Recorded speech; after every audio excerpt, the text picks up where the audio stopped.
Hey everyone, this is Tim here from Euro 6 Studios. Today in this video, I'm going to show you how to enable camping mode on your Tesla vehicle. So if you're camping in the back seat here and you want to keep the climate control on when you're sleeping at night, well, you do have the option to do that.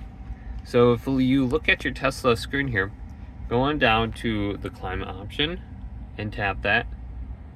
And then right at the top here, we have off, keep, dog, and camp.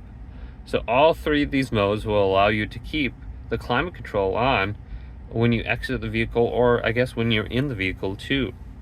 So we can go on over to keep. This is a basic one. Climate will remain on until the vehicle enters low power mode. Dog mode will disable like the windows and stuff. And then we have camp mode right here. This says climate will remain on until the vehicle enters low power mode. Sentry mode, security alarms and walkway lock will be disabled.